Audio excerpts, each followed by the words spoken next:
Con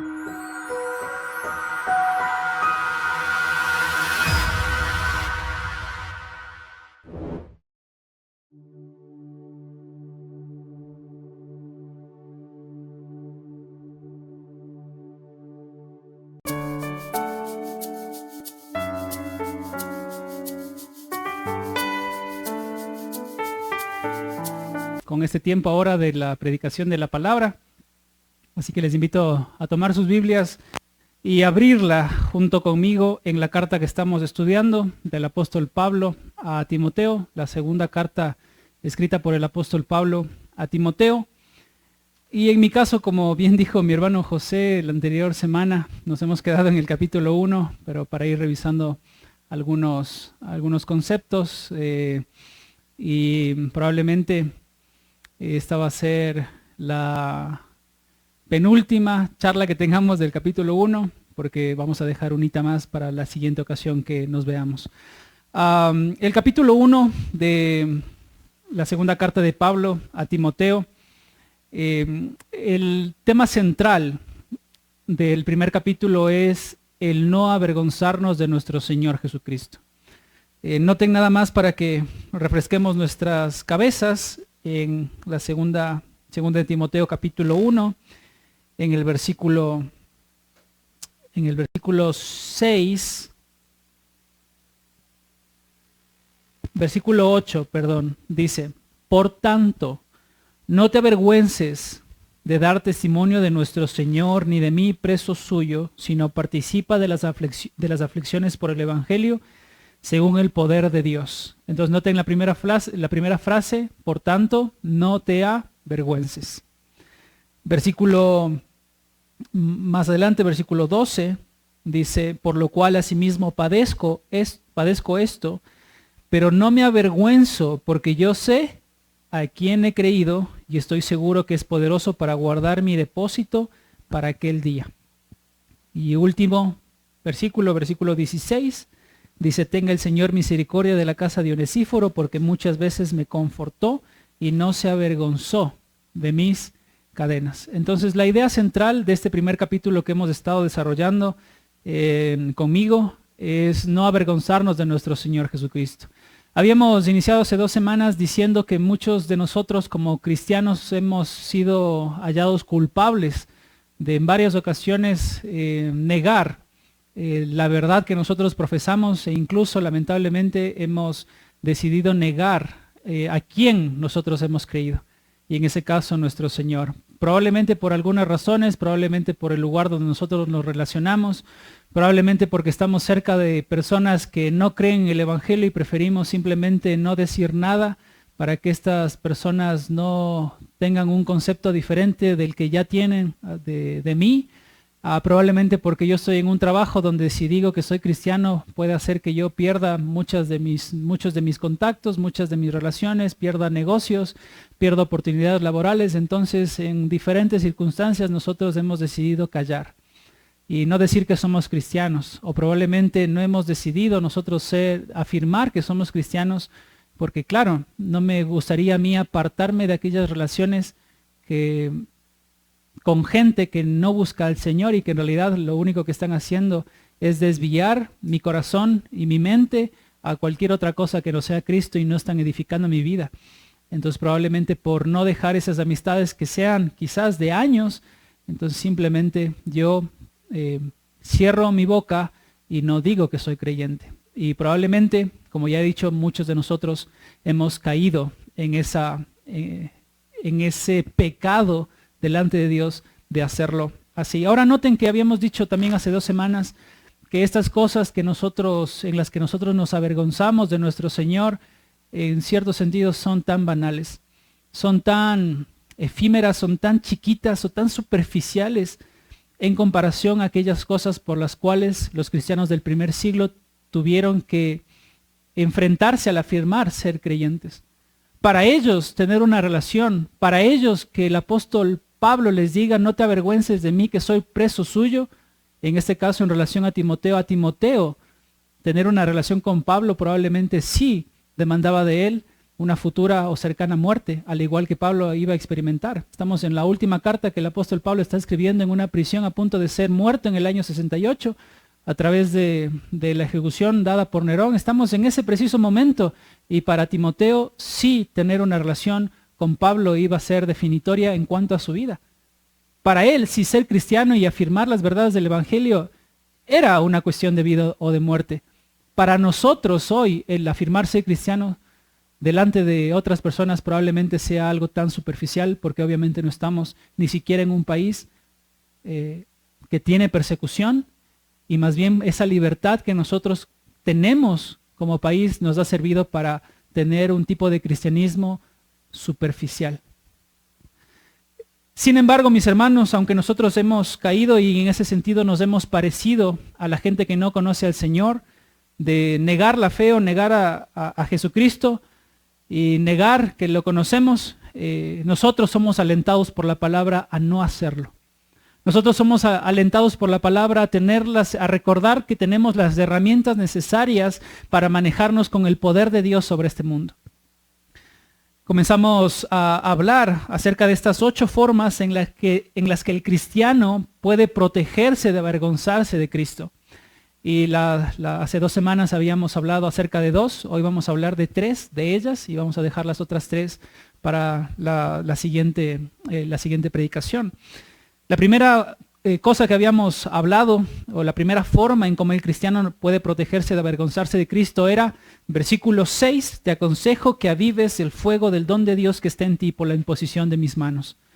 Y habíamos charlado allí de que el renovar nuestro don, el atizar las brasas de aquellas capacitaciones que hemos recibido nosotros por parte del Espíritu Santo de Dios y ponerlas al servicio de nuestros hermanos era una de las más grandes formas que nosotros tenemos para estar fervientes de nuestra fe, fortalecidos de nuestra fe y decirle al mundo, hey, Dios me ha capacitado con esto y yo simplemente voy a ser fiel a lo que el Señor me ha mandado a hacer.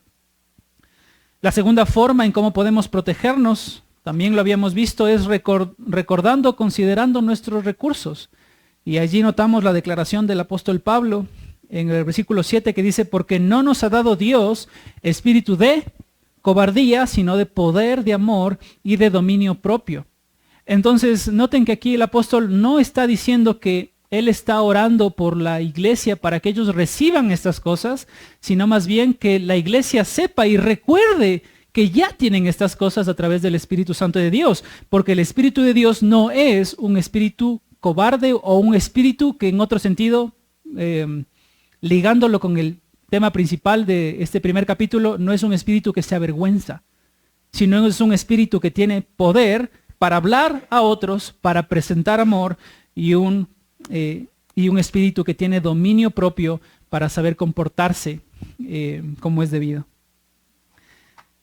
La tercera forma, mis hermanos, que vamos a comenzar a ver, la tercera, cuarta y quinta manera en cómo nosotros como cristianos podemos manifestar y vivir para no avergonzarnos de nuestro Señor Jesucristo, es esto, versículo 8, acepta el sufrimiento. Entonces, nada más para recapitular, la primera era, renueva tu don. La segunda era, considera tus recursos. La tercera forma es, acepta el sufrimiento. Acepta el sufrimiento. Miren lo que dice el versículo 8 de 2 de Timoteo capítulo 1. Dice, por tanto, no te avergüences de dar testimonio de nuestro Señor, ni de mí, preso suyo, sino participa de las aflicciones por el evangelio según el poder de Dios. Una vez más, quiero que ustedes noten, Timoteo, no te avergüences de dar testimonio de Dios, el tema principal del texto. Tampoco te avergüences de mí, que soy preso suyo, sino por el contrario, participa de las aflicciones por el evangelio según el poder de Dios. Según el poder de Dios. Yo quisiera hacer ahí nada más una breve aclaración. ¿Cuántos de nosotros hemos sufrido? ¿O sufrimos? Pues todos, ¿no es cierto? Y con diferentes cosas, probablemente en temas de salud, probablemente con nuestra familia, probablemente con el mirar el corazón de hijos apartados o diferentes áreas, ¿ok? Pero yo quiero hacer aquí una distinción, mis hermanos, en el sufrimiento que se está refiriendo Pablo en esta carta. Porque en esta carta no está hablando de cualquier sufrimiento que nosotros hemos experimentado en nuestra vida cristiana. Y no quiero, mis hermanos, de que en un sentido ustedes lo asocien de la misma forma con cualquier sufrimiento. No, no, no. El apóstol Pablo está aquí hablando de sufrir por causa del evangelio. Es verdad, mis hermanos, que probablemente nosotros sufrimos si tratamos de hacer algún tipo de trabajo y nos va mal. Si tratamos de hacer algún tipo de emprendimiento y ese emprendimiento no prospera. O si queremos tener una relación con alguna otra persona y no fructifica o no da fruto eso. Entonces probablemente suframos, ¿no es cierto? Pero no es la clase de sufrimiento que el apóstol Pablo está hablando aquí. Y no deberíamos nosotros asociar que siempre que nosotros sufrimos estamos sufriendo a causa de Cristo, porque no es así, mis hermanos. Porque en muchas ocasiones nosotros experimentamos el sufrimiento en nuestra vida a causa de nuestras malas decisiones. Queremos hacer las cosas sin el consentimiento de Dios, queremos hacer las cosas fuera de la voluntad de Dios y así nos va. Entonces, en ese sentido, cuando yo tomo la iniciativa de hacer cosas apartado de la voluntad de Dios y estoy sufriendo, entonces no estoy sufriendo por causa de Cristo. Este no es el sentido del texto acá, tampoco. Estás sufriendo una vez más por tus malas decisiones, por tus arrebatos, en un sentido, pero no a causa de Cristo. Ahora, mis hermanos, acá el texto nos está llamando a nosotros como cristianos a sufrir, pero ¿sufrir por qué? Por el evangelio de Cristo. A sufrir en el sentido de que la gente, cuando nos escucha a nosotros que somos cristianos y nos aborrezcan a nosotros, que nos banquemos en un sentido las detracciones, las palabras, las ofensas que esas personas nos puedan llegar a decir cuando nosotros les digamos a ellos, yo soy cristiano. De ese sufrimiento está hablando el apóstol Pablo. ¿Por qué les digo esto, mis hermanos? Porque la Biblia es enfática. Noten conmigo, de esta clase de sufrimiento es la que habla. De esta clase de sufrimiento que implica dar a conocer la verdad de Dios y sufrir por eso. De esta es la que hace énfasis los apóstoles en el Nuevo Testamento. Si ustedes notan conmigo, primera de Pedro capítulo 4, versículos del 4 al 16, dice esto, miren conmigo. Si sois vituperados por el nombre de Cristo, no porque si ustedes hicieron un mal negocio, no porque si ustedes no, si fueron ustedes vituperados por el nombre de Cristo, sois bienaventurados. Porque el glorioso Espíritu de Dios reposa sobre vosotros. Ciertamente de parte de ellos, Él es blasfemado, pero por vosotros es glorificado. Así que ninguno de vosotros padezca como, y miren aquí las otras clases de sufrimiento que podemos experimentar. Así que ninguno de vosotros padezca como homicida, ladrón, malhechor, o por entremeterse en lo ajeno. Pero si alguno padece como cristiano, no se avergüence, sino glorifique a Dios por ello. ¿Se dan cuenta? Que el llamado que nosotros tenemos como cristianos es no avergonzarnos de Cristo y sufrir a causa del nombre de Cristo. En ese mismo contexto en el que ya estamos, de Primera de Pedro, miren el versículo 19. Dice, de modo que los que padecen según la voluntad de Dios, encomienden sus almas al fiel Creador y hagan el bien. Piensen, mis hermanos, hoy que nosotros como cristianos nos hemos acostumbrado a sufrir en el nombre de Cristo de una forma pasiva. ¿A qué me refiero con esto, mis hermanos? A que nos hemos acostumbrado a sufrir en el nombre de Dios de una forma pasiva. Me refiero a las veces en las que nosotros nos hemos presentado como cristianos y probablemente hemos recibido de estas otras personas la frase, qué fanático, ¿no es cierto? Qué fanático que eres.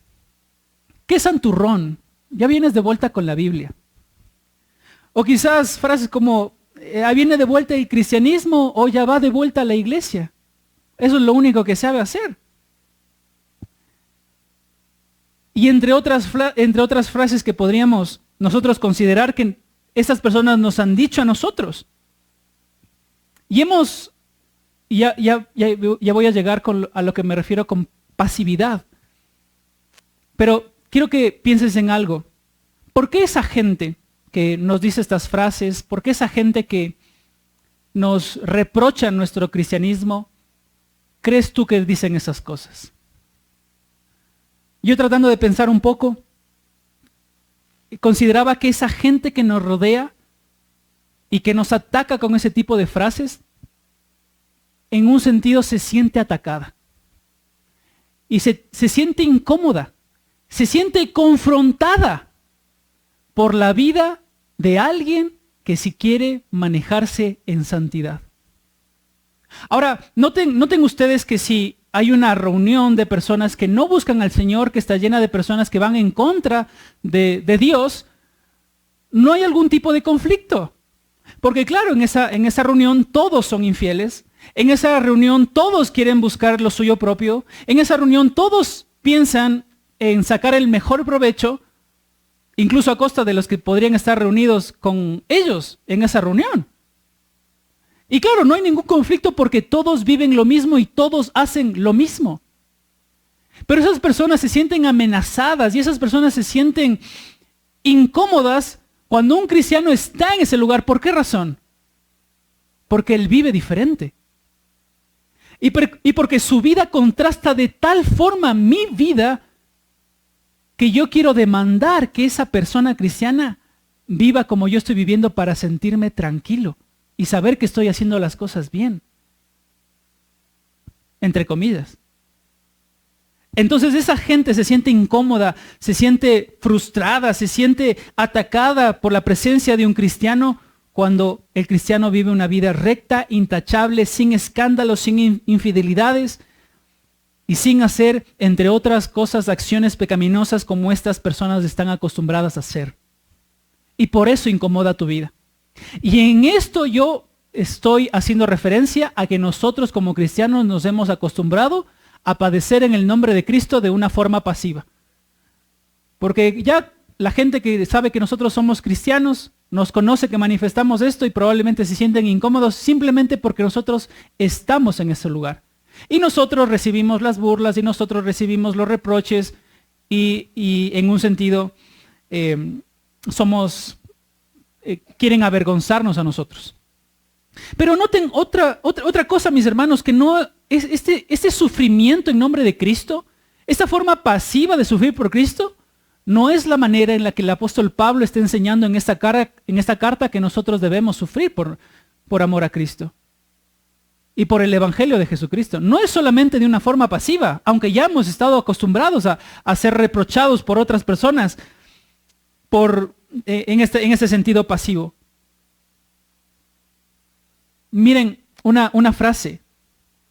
Cuando vivimos nosotros una vida moral y digna delante de nuestras familias, nuestros compañeros de estudio o de trabajo o de nuestros vecinos, entonces podemos nosotros esperar hostilidad en una y otra forma, porque su inmoralidad e impiedad se harán más aparentes por el contraste. Pero mis hermanos, una vez más, no solamente en este sentido pasivo nosotros como cristianos hemos sido llamados a no avergonzarnos de Cristo o a sufrir por el evangelio. Y yo quiero decirte que la frase que nosotros tenemos en nuestro texto, versículo 8, que dice, participa de las aflicciones, se traduce una palabra griega que es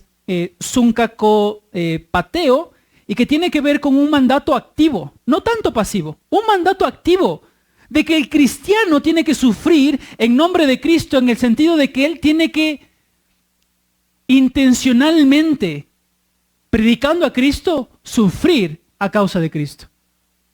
No solamente en el sentido de que, ok, yo ya soy creyente y voy a mi trabajo y la gente ya conoce que soy cristiano y por ahí me rechaza. No, sino que activamente este cristiano está entregando folletos, este cristiano está hablando de Dios, este cristiano está abriendo en sus horas no laborables su Biblia o en hora de almuerzo y está dando testimonio a la gente que cree en el Señor de una forma activa, o invitándoles a las personas que están en relación con Él a ir a una iglesia, a escuchar el evangelio, a escuchar un sermón. ¿Se dan cuenta? Es algo activo, no pasivo. no pasivo. Y en ese sentido el apóstol Pablo le anima a Timoteo a sufrir a causa de Cristo. Miren lo que dice el apóstol Pablo en esta misma carta, capítulo 3, versículo 12. Todos los que quieren vivir piadosamente en Cristo Jesús padecerán ¿qué? Persecución. Persecución. Entonces debemos saber, mis hermanos, que las aflicciones son el costo inevitable de nuestra vida cristiana auténtica. Es el costo. Alguien decía, mis hermanos, que nosotros sufrimos en este mundo como cristianos porque son gajes del oficio. Un taxista, mis hermanos, para llevar el sustento a su casa, para poner un pan probablemente para sus hijos u otras necesidades, tiene que incluso manejar hasta altas horas de la noche para hacerlo, ¿cierto? ¿Por qué? Porque tiene que hacerlo. Un médico en su parte, en términos de salud, tiene que estar en horas de guardia, no porque sea, bueno, ya tengo que estar en guardia, sino porque es la forma en cómo él pueda cuidar la vida de esos pacientes mientras no hay otro cuerpo médico allí. Pero son gajes del oficio de médico. Así como quedarse hasta altas horas de la noche son gajes del oficio de un taxista y entre otras profesiones que existen, las cosas necesarias que una persona que tiene que hacer por cumplir la profesión que está ejerciendo, cualquiera sea ella, ¿no es cierto? Porque todos entendemos, y obviamente ustedes que han participado de diferentes trabajos probablemente entienden que esas horas laborables son solo esas horas laborables que uno dice, esas horas rigen en el contrato, pero las otras horas extra que por ahí se escapan, que por ahí uno da, son gajes ¿de qué? Del oficio. Ahora noten, mis hermanos, que una vez más sufrir a causa de Cristo es un gaje del oficio de un cristiano. Es lo que viene en consecuencia de la vida de un cristiano. Es lo que se espera de la vida de un cristiano. ¿Por qué razón, mis hermanos? Porque el mismo apóstol Pablo en el capítulo 2 nos dice que nosotros nos hemos metido a luchar como soldados. Y somos soldados, hermanos. ¿Se dan cuenta? Entonces sufrir, mis hermanos, a causa del nombre de Cristo es algo inevitable para nosotros como cristianos. Y el que nosotros, y yo quiero invitarte en esta mañana a activamente sufrir. Porque a nosotros no solamente se nos ha concedido la bendición de Dios de participar de la gracia de Dios, sino también de sus padecimientos. El apóstol Pablo podía decir, yo en mi cuerpo cumplo con las aflicciones a causa del evangelio que necesitamos cumplir. Ahora, miren, obviamente, alguien podría decir, pero Raúl, eso no significa, ¿no nos estás llamando en cambio a practicar el ascetismo? A que nos flagelemos en nuestro cuerpo, a que permitamos que otras personas nos hieran de tal manera. No estamos diciendo que tenemos que practicar el ascetismo como una forma de estar más cerca de Dios. No estamos diciendo eso. Nosotros hemos sido salvados por la gracia de nuestro Señor Jesucristo en una cruz. Y ese ha sido el sacrificio más grande y perfecto y completo que tenemos como cristianos. Y no necesitamos hacer ninguna otra cosa más en favor a esa salvación que Dios ya nos ha dado a nosotros. No tenemos que hacer absolutamente nada. Pero por causa de la salvación que nosotros tenemos, el sufrir en nombre de Cristo es requisito para un cristiano. Y el activamente ser intencional, mis hermanos, de decirle a las personas que nos rodean que no conocen al Señor,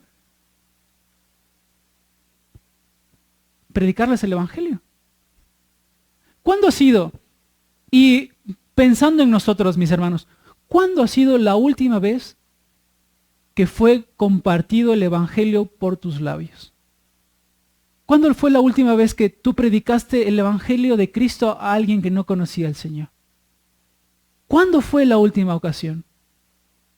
¿Cuándo fue la última ocasión de que una persona en tu trabajo te dijo a ti, ¿sabes qué? Tú tienes algo diferente que me gustaría tener, incluso tu vida. Y esa fue la razón que te llevó a ti a predicarle el evangelio. ¿Cuándo fue, mis hermanos? ¿Cuándo fue la última vez que salió o que nosotros activamente estábamos buscando que el evangelio de Dios sea conocido? debe movernos a nosotros. ¿Por qué razón? Porque esa es una de las formas en cómo el cristiano se protege de no avergonzarse de Cristo. Porque mientras más nosotros estemos compartiendo de otros acerca de nuestro Dios, más fácil será para nosotros, sin temor y sin dudas, hablarlo en todo el tiempo y en todo lugar a nuestro Señor. Pero si no lo hacemos, mis hermanos, eso nos ha llevado a estar tranquilos y pasivos. Y solamente luchando en contra de comentarios, pero pasivamente, mis hermanos, y no es el sentido acá del texto. Es luchar activamente. En cuarto lugar, mis hermanos, ¿qué otra forma yo tengo para protegerme de avergonzarme de Cristo? En cuarto lugar, recuerda tu llamado. Recuerda tu llamado. ¿A qué me refiero? Miren el texto conmigo, versículos 9, versículos 10. Dice, porque Dios, Él fue la persona que nos salvó y nos llamó con llamamiento santo, no conforme a nuestras obras, sino según el propósito suyo y la gracia que nos fue dada en Cristo Jesús antes de los tiempos de los siglos, pero que ahora ha sido manifestada por la aparición de nuestro Salvador Jesucristo, el cual quitó la muerte y sacó a luz la vida y la inmortalidad por el Evangelio. ¿A qué me refiero entonces, mis hermanos, con recuerda tu llamado? Y aquí quisiera hablar de dos cosas. La primera, mis hermanos, nosotros debemos entender una verdad grande. El mundo está siendo llamado por el Señor a través de los buenos cristianos alrededor del mundo que predican el Evangelio. Reconcíliense con Dios. Dios está haciendo ese trabajo. Dios está haciendo un llamado general al mundo que se reconcilie con Él. Un trabajo en el que todos nosotros estamos involucrados como creyentes, hablando a las otras personas que aún no conocen del Señor. ¡Hey, ven a Cristo! Te estás perdiendo, estás siendo condenado. Eres el candidato perfecto para irte al infierno si tú no te arrepientes de tus pecados. Si tú sigues viviendo en una vida inmoral, es el candidato ideal para este lugar. Y estamos activamente proclamando en general, en un llamado general al mundo, reconcíliense con Dios. Pero hay otra realidad, mis hermanos, y esta realidad es el llamado eficaz que solo el Espíritu Santo de Dios puede hacer en la vida de los que aún no son creyentes. Solo ese llamado eficaz que en algún momento nosotros que estamos aquí presentes experimentamos de Dios y que nos hizo abrir los ojos al Evangelio de Cristo y correr a Dios en arrepentimiento y fe. Mis hermanos, el mundo está siendo llamado. ¿A quién nosotros tenemos que predicar el Evangelio? A toda criatura. Dice Marcos capítulo 16, versículo 16. Ir por todo el mundo y predicar el Evangelio. Mateo capítulo 28. 18 al 20 en adelante, la gran comisión de Jesucristo. ¿A quién tenemos que predicar el Evangelio? En general, a todo el mundo. A todo el mundo. Todo el mundo tiene que escuchar las buenas nuevas del Evangelio y en ese proceso y en ese camino todos nosotros tenemos que participar. Pero podemos decir en un sentido más profundo que los que escucharon ese llamado general, algunos de ellos escucharon un llamado eficaz, del cual nosotros somos partícipes y otros también pueden ser partícipes a través de esa obra que el Espíritu Santo hace en la vida de un no creyente para convencerlo a esta persona de pecado, justicia y juicio. Que mire su pecado, que mire su condición, que mire el lugar a donde va a ir y por el Espíritu Santo responder al Señor: me arrepiento de mis pecados y abrazo el Evangelio. Y probablemente nosotros hemos experimentado eso. Y no probablemente, nosotros si somos creyentes hemos experimentado ese llamado eficaz a través del Espíritu Santo de Dios en nuestra vida. Amén por eso. Sí, hemos experimentado eso. Entonces, mis hermanos, ¿a qué me refiero con recuerda tu llamado? Recuerda que tú, de otras personas existentes en el mundo, Dios se fijó en ti. Dios puso su mirada, sus ojos de misericordia en ti. Que no eres más bueno de lo que probablemente son tus familiares, que no eres más bueno de lo que probablemente son tus compañeros de trabajo, que no eres mejor que nadie, pero te vio a ti y me vio a mí.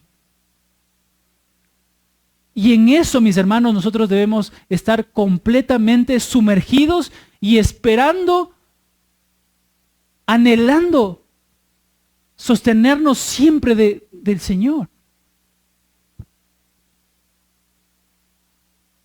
Para un creyente, mis hermanos, la muerte ya no es más una amenaza. Para un creyente ya la muerte no es más ni una amenaza, ni un enemigo, ni tampoco, mis hermanos, la muerte es el fin de la vida para un creyente. Los creyentes pueden decir hoy, seguros como el apóstol Pablo pudo decir en 1 Corintios capítulo 15 del 54 al 55. Y miren lo glorioso que estaba pensando aquí el apóstol Pablo cuando escribe estas palabras. Y cuando este cuerpo, esto que yo estoy viviendo, esto terrenal, esto que es corruptible, esto que va a pasar, esto que es perecedero, cuando esto corruptible se haya vestido de incorrupción y esto mortal se haya vestido de inmortalidad, entonces se cumplirá la palabra que está escrita: sorbida es la muerte en victoria. ¿Dónde está, oh muerte, tu aguijón? ¿Dónde, oh sepulcro, tu victoria? Mis hermanos, solo cuando recordamos ese llamado eficaz que Dios ha hecho con nosotros a través de su Espíritu Santo, es que también somos capacitados para no avergonzarnos de Cristo. Tú has sido llamado, mi hermano. No otro. No tu vecino. No, nadie. Quizás cercano a ti. Tú has sido llamado. Y Dios demanda de ti que no te avergüences. Recuerda tu llamado, mi hermano. Recuerda que dentro de muchas personas Dios te ha visto a ti. Entonces, si Dios te ha visto a ti, ¿no será que algo quiere hacer con tu vida?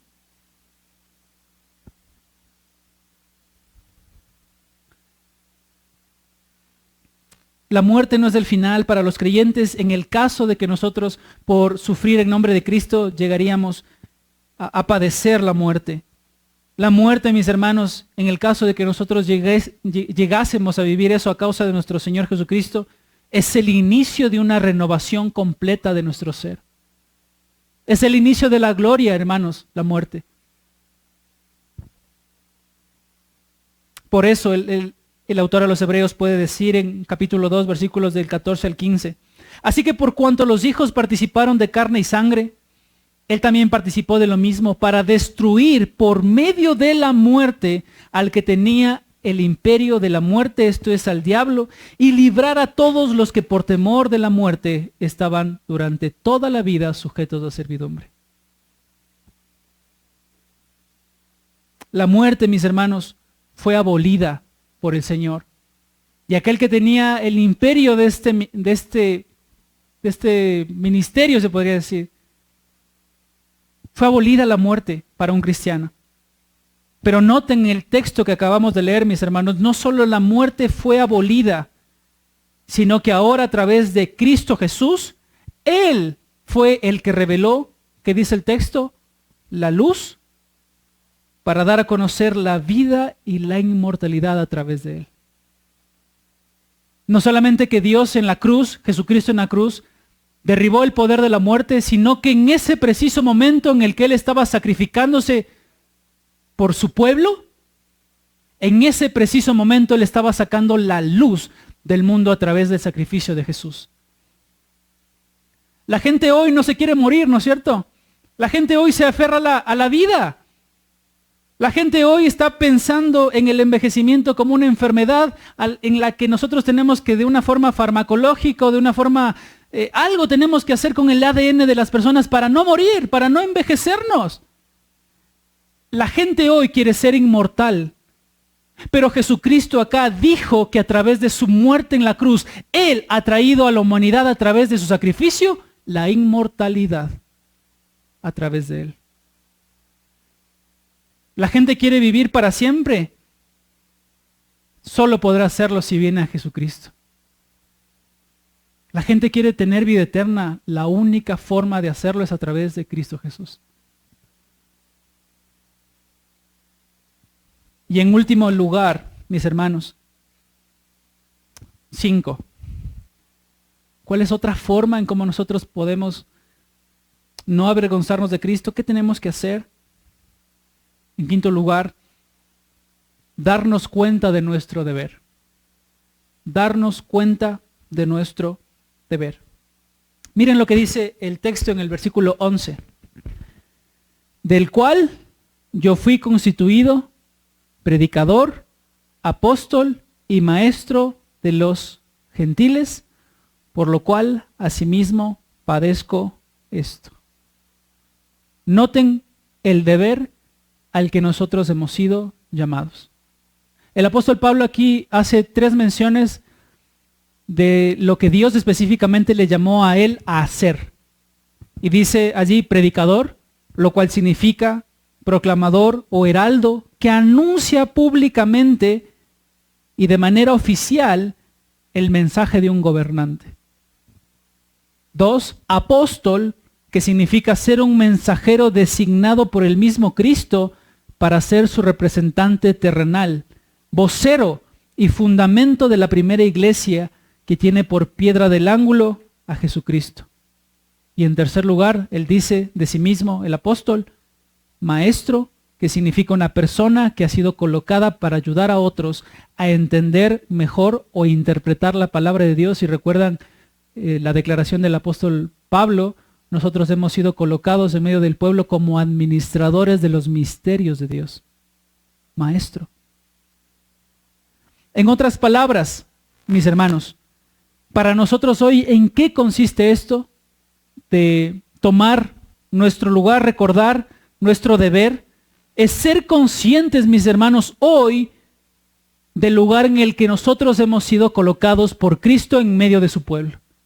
Y ya hemos hablado, mis hermanos, casi un mes y un poquito más acerca de los dones espirituales y acerca de estas capacitaciones que el Espíritu Santo da en la vida de su pueblo para que unos a otros nos edifiquemos mutuamente. Pero cada uno, mis hermanos, de ustedes sabe el lugar de luz y de privilegio que ha sido colocado en relación a otros que no tienen ese mismo privilegio. Mis hermanos, ¿a qué me refiero con eso?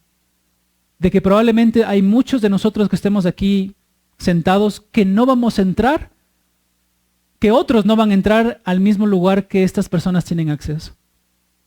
Y conocemos a muchos que tienen así, no lo quiero ver, pero que están en lugares donde probablemente nosotros ni entremos, o en conversaciones que probablemente nosotros no escuchemos. Y en las diferentes áreas, puede ser políticas, puede ser de negocios, puede ser un montón de áreas. Y usted sabe, mi hermano, ese lugar de luz y ese lugar de privilegio que le ha sido dado por el Señor. Entonces, mi hermano, ese es su deber. Ese es su lugar. Eso es en lo que el Señor le ha encargado a usted. El apóstol Pablo, miren conmigo estos últimos ejemplos de cómo él, delante de otros falsos apóstoles que eran fraudulentos, él pudo decir que en el deber que Dios le había dado, en este caso que ya lo revisamos siendo predicador, apóstol y maestro, él decidió cumplir con ese deber que tenía. De la misma forma en como nosotros hoy sabemos en el lugar que hemos sido colocados por el Señor y tenemos que cumplir con ese deber. Miren lo que dice el apóstol Pablo en relación a estos falsos apóstoles, a estos obreros fraudulentos, 2 Corintios capítulo 11, versículos del 23 al 28. El apóstol Pablo pregunta, ¿son ministros de Cristo estos? Y Pablo dice, como si estuviera loco hablo. Dice, yo más. Si estos son ministros de Cristo, yo más, dice el apóstol. En trabajos más abundantemente, en azotes sin número, en cárceles más, en peligros de muerte muchas veces. De los judíos 5 veces he recibido 40 azotes menos 1. ¿Cuántas veces?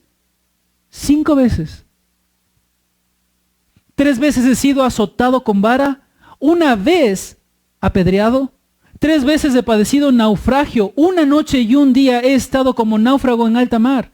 En caminos muchas veces, en peligros de ríos, peligros de ladrones, peligros de los de mi nación, peligros de los gentiles, peligros de la ciudad, peligros del desierto.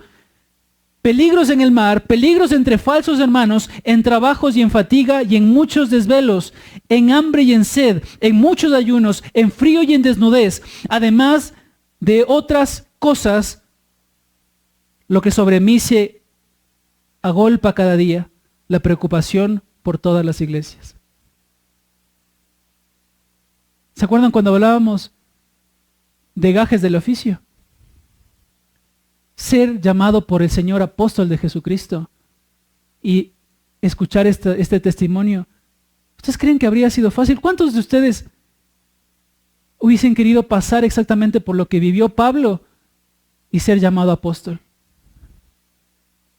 Hoy hay algunos, ¿no es cierto?, que se autodenominan apóstoles de Jesucristo, que probablemente no estarían dispuestos a nada de esto. A nada de esto.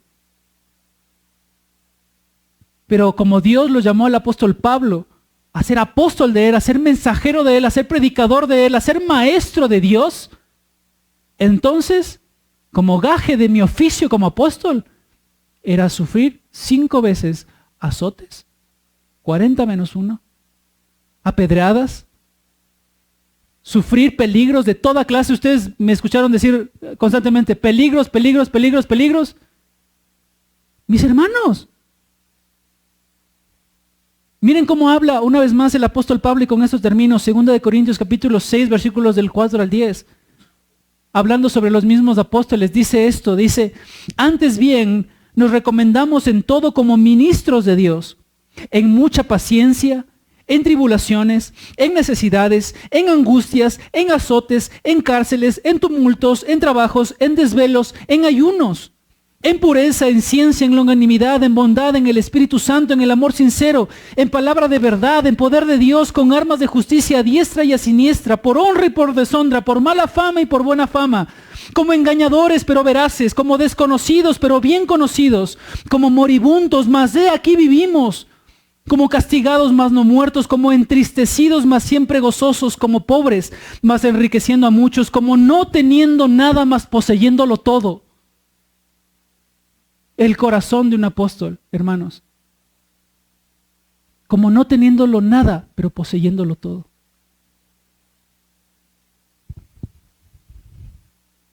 Entonces, mis hermanos, hemos visto en esta mañana,